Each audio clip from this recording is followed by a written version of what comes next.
The conversation continues right now with Dominique DiPrima on First Things First. It's continuing right now with you as well, 800-920-1580, 800-920-1580. We have somebody calling us from the Bay Area who's, well, I'll let him tell you. Craig, good morning. Good morning, Dominique. My pleasure. Thank you for having me on. So, Craig, I guess you're listening on the app, and you said you're running for president? That's correct. meadforprez.com, honestyparty.org. Okay, so again, I feel like we constantly have these conversations on this radio station about whether third, fourth parties, make sense in what folks call the uniparty or the duopoly, depending on which side of the aisle you're on. And you obviously feel like this is a good idea. You don't worry about taking votes away from Trump or taking votes away from Harris. Or why is this so urgent for you? What's your platform?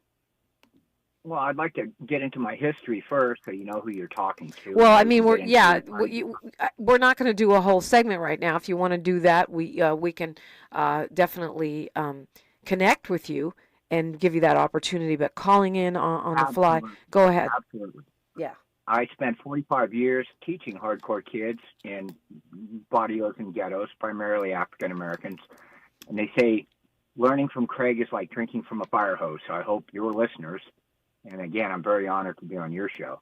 I hope they take something away from this that helps them improve their lives. And my first question for the African-American community is, who built America?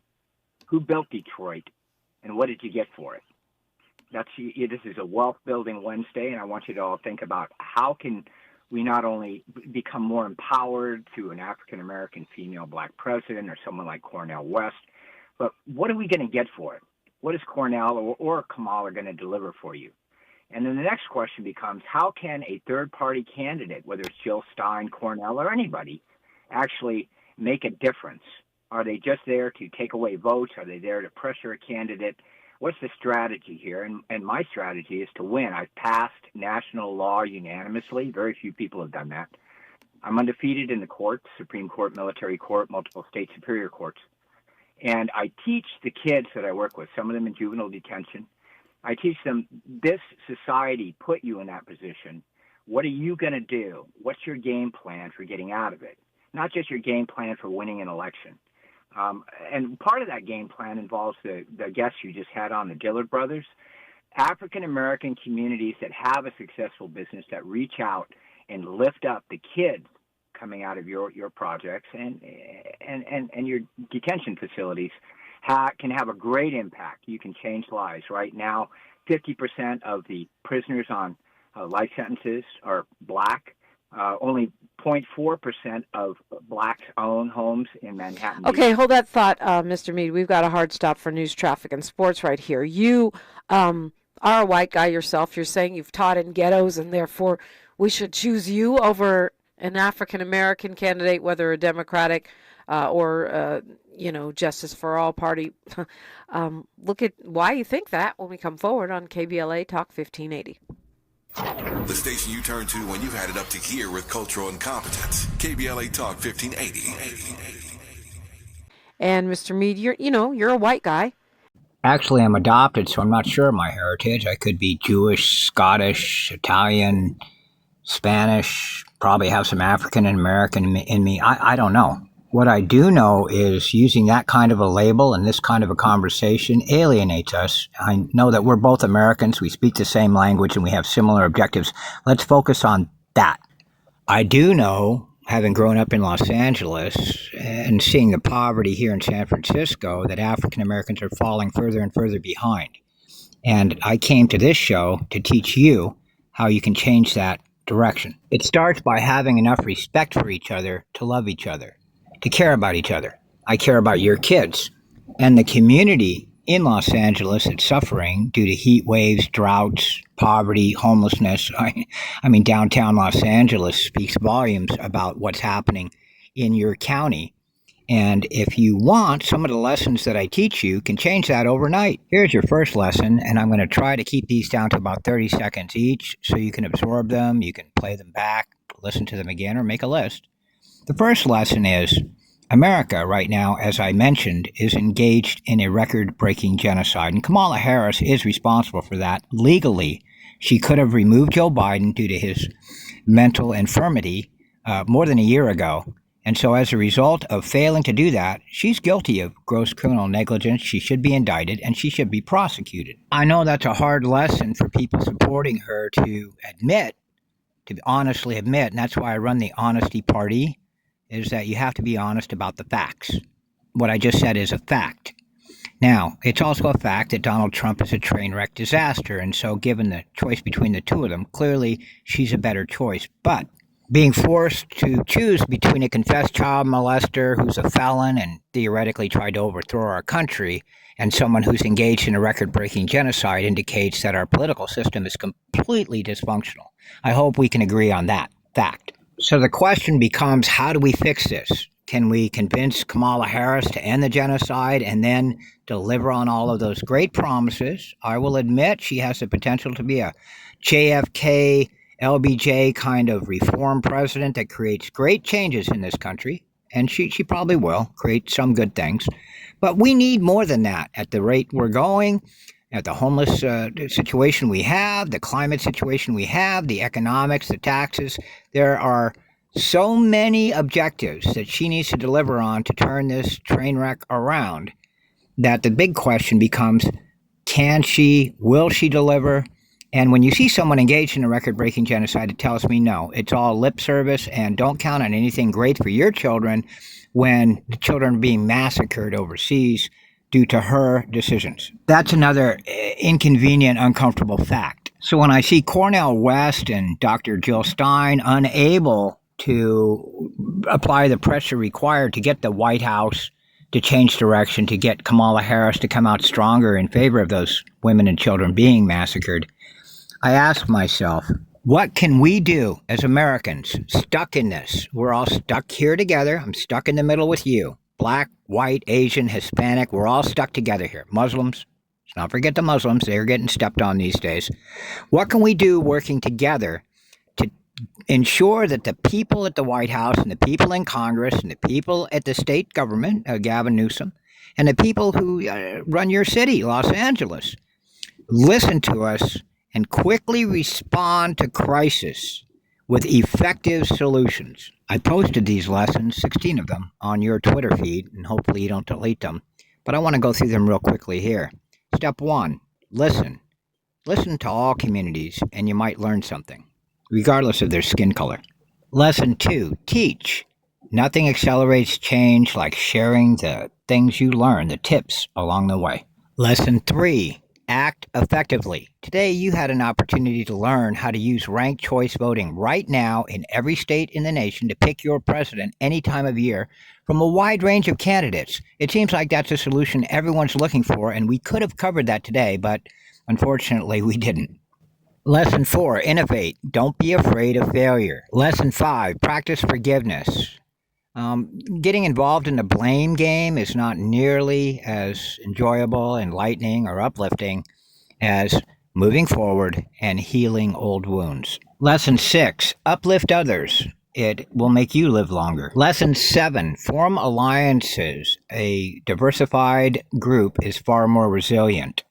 Lesson 8, honestly measure progress. Gaza and Flint, Michigan are not progress. Electing a black female president who's engaged in a record-breaking genocide is not progress. Lesson 9, sprint. Victory goes to the swift, and if we're not quick, civilization could literally collapse. Lesson 10, write. Talking yields dreams. Writing them down can yield good plans. Lesson 11, look forward.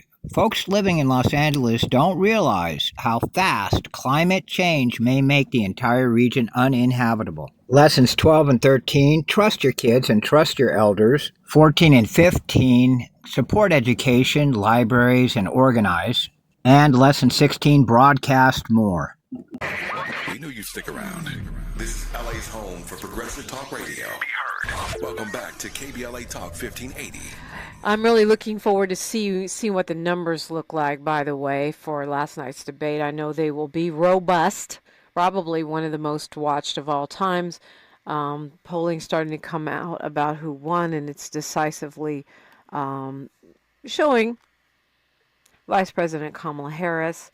A new YouGov poll found 43% of respondents thought Kamala Harris won the debate, and only 28% of Trump folks said Trump did, and 30% said they weren't sure. So, in other words, more people said they weren't sure than that they thought Trump won. In any case, we'll continue talking about this. Well, I'm interested to see if those are record-breaking numbers. I would imagine that they are. And I encourage you to call in at 800-920-1580, as Craig Mead has done. He's running for president.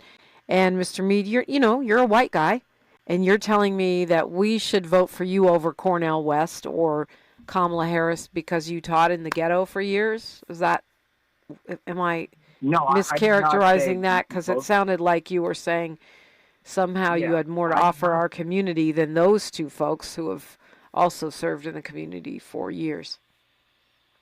I did not say you should vote for me. Rather, I think that African Americans should recognize who built America and how to achieve some of the goals that other cultures have achieved in this country. You're correct. I taught for 45 years, and they say learning from Craig is like drinking from a fire hose.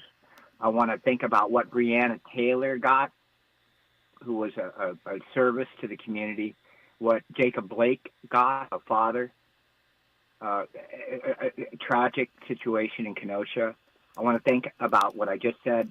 0.4% of African Americans own homes in Manhattan Beach. And the question in my mind is how to accelerate the transition so that you have a more equitable share of America, whether it's through the national elections, your local elections, programs like the Dillard brothers had of bringing kids into their business. There's a lot of strategies for improving the plight of African Americans. So whether you vote for me or anybody, look for candidates who promote those programs, and also restructure the two-party system with these third parties, Cornell and Jill Stein, Mariam Williamson. Restructure this situation so that you can win these elections despite the intense lobbying. I think that a lot of African Americans are put off by the fact that Kamala has not ended the genocide in Gaza. I don't think any show should go too long without mentioning. She's not the president of the United States. She's the vice president. Well, I used to work for a federal judge. She had an obligation to replace Joe Biden when his senility first appeared. I don't want to get into a long debate about what we're not going to, but that's an interesting take. So what your takeaway from last night? Who won the debate? Well, I don't think Trump can win a debate, but he can Why not? try. Why not? He can do a lot of insults. I think anybody could stand up against him. The Dillard brothers could stand on that stage and beat him. But Trump has so many disasters in play. I didn't want to get into a candidate analysis here. I want to get into a program and policy analysis that normal people can take away and change their communities and their lives. You're saying we're too dumb to understand the policy piece? Is that your position? No. I would suggest that African Americans are dumb at all.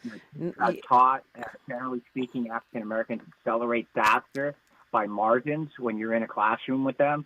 If you give a kid a chance, every kid is going to take, what they're experiencing at home or in their community, and then when they come to school, they're going to decide what their motivation is to learn. And African Americans do really well when you give them opportunities. I mean, they're amazing. Thank you for sharing that with us, Craig Mead. You're at meadforprez.com, and I appreciate your calling in to promote yourself in this presidential race. One of the questions that I would put on the table for the KBLA delegation is, what does it really take to build a third party and have it be credible? A third party or a fourth party or a fifth party, there seems to be a lot of consensus that we should have more options. And But what is it? What makes it a viable option? That's a great question, and it shows that you're thinking. But before we get into effective third parties, I want to remind everyone we have a daily 10 a.m. Pacific Time Zoom chat at honestyparty.org that we share with the world famous GretaThunberg.com. I heard you mention climate issues are a big issue at your radio station, so I hope you'll drop by sometime, anytime, any day of the week as my honored guest. On the strategy of beating the powerful two-party system and becoming effective enough to win the White House, governor mansions, and every office from your mayor all the way to the Supreme Court, which should clearly also be elected if this was a true democracy. According to Sun Tzu in The Art of War, and make no mistake, challenging the two-party system is an act of war. You must know the enemy, know yourself, and know the landscape. If we are completely honest, we know our enemy, which includes the Democratic Party, who is willing to engage in a record genocide in order to retain money from lobbyists. And the Republicans are even worse. Logically, if we are to continue being 100% honest, it means that they are capable of murder. They are capable of letting a community like Flint, Michigan waste away and die.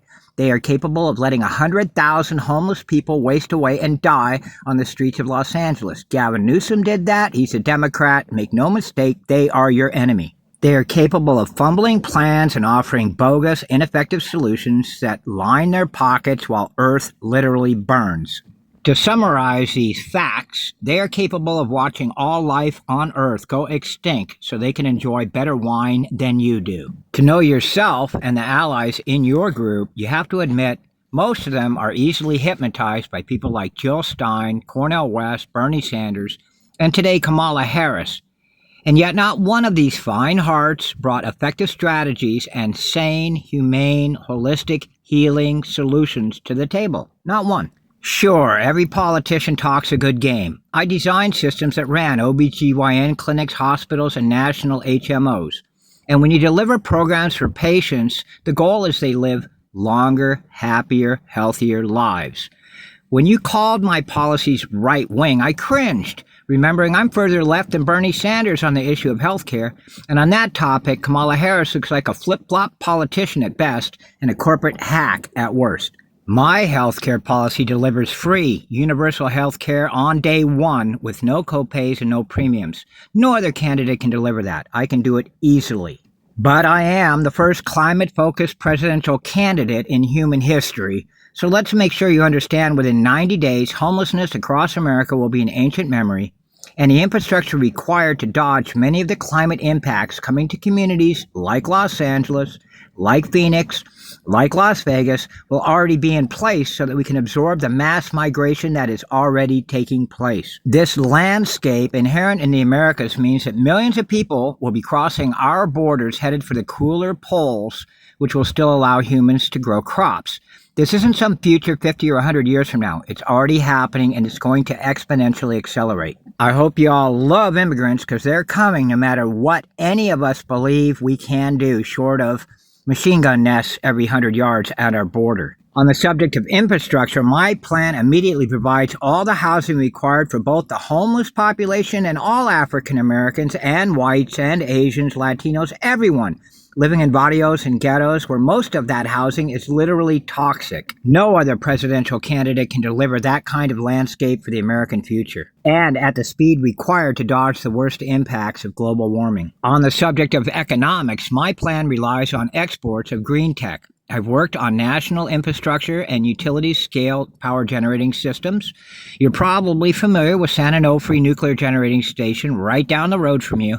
And when I worked there, I made that plant 5 times safer than it was before by upgrading all the redundant pumps and bolt grades. You can ask the Dillon brothers about those wonky terms. I studied under GE Win. I've designed large infrastructure for heads of state and the United Nations.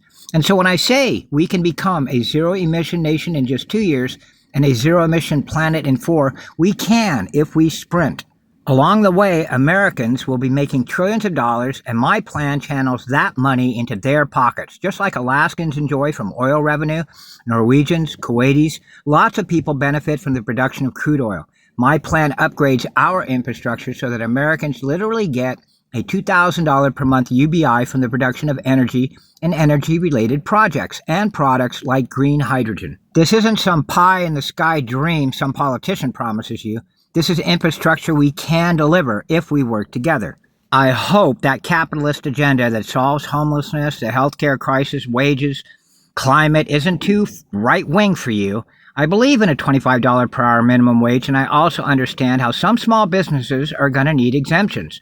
I'm also a firm believer in employee-owned corporations, or at least bonus programs that share the profits with employees. My tax policy eliminates all taxes of everyone earning less than $250,000 per year on day one, and I can do that on day one. It's not difficult. On the issue of college and improvements to our K-12 education system and preschool, ask yourself if someone who spent 45 years teaching hardcore kids in the projects is the kind of president you'd like to see for your children. Ask yourself if someone raised by a librarian is the kind of person you want your kid to meet at a picnic. Ask yourself if someone who can deliver universal health care on day one is someone who cares about your child's future and can deliver the kind of future your child wants to see. And instead of always talking to yourself, ask your child, play this video for them. On the subject of the infrastructure we can construct on our southern border, we can make northern Mexico and the southern United States an economic whirlwind. No migrant who can earn a great wage in housing and industrial complexes along our border and enjoy a great education for their kids and a healthy retirement is going to be eager to violate that contract. Again, my programs allow American communities to profit from those holistic, productive relationships, further funding the $2,000 per month UBI. Let's look beyond our border at every other nation on earth and recognize they are going to be facing similar challenges, and most of them already are. We wouldn't be in a war with Russia or China if we were partnering with them to heal the planet that humanity has turned into a trash dump. Both of those nations have a keen interest in keeping the middle latitudes cool enough so that everyone doesn't rush the gate on their border. Russia has a keen, neurotic focus on profiting from their oil and gas. It's understandable. And so does our neighbor, Venezuela. If that was happening today and we were helping them accomplish it, we wouldn't have Venezuelan migrants supposedly eating cats and dogs in Denver. We'd have wealthy Venezuelans learning and teaching in our colleges. If we were an ally to Russia and China, we would probably be at the table during the BRICS evolution instead of its chief victim. We certainly would not be engaged in a head-to-head war in Ukraine with Russia as we are today. And if we were helping Middle Eastern nations transition away from fossil fuels by profiting from renewables, especially in Northern Africa, which could produce all the energy the entire planet needs for a fraction of the Sahara Desert, if we openly, honestly, and charitably shared the profits from those kinds of ventures with the nations where the facilities were located, there's no doubt every one of their leaders, every one of their legislators, and every single one of their citizens would jump on board, and we wouldn't be at war with anyone, anywhere on Earth. Sure, there are some stubborn holdouts like North Korea, but I'm sure one thing we should all learn from Trump, a man we mostly ridicule and abhor, is the art of the deal. It's a key ingredient to creating peace in our neighborhoods and on this earth. I'd tell you how this white kid, as you call me, made peace with the East LA Latino gangs when I was 13 years old, so we didn't kill each other, and how I used those skills in gang warfare mediation and passing national law and winning every single legal case for 45 years. But let's save that for another interview when you have more time. I thank you again for allowing me this opportunity, and I hope that we get together again real soon. I would love to tell you how we can use ranked choice voting to pick our president any time of year, anytime we want, in every state in the nation right now. So I think we will have quite a lot of public interest in that. It's a perfect time to call me, 800-920-1580. We are unapologetically progressive, KBLA Talk 1580. More of First Things First with Dominique DiPrima when we come forward.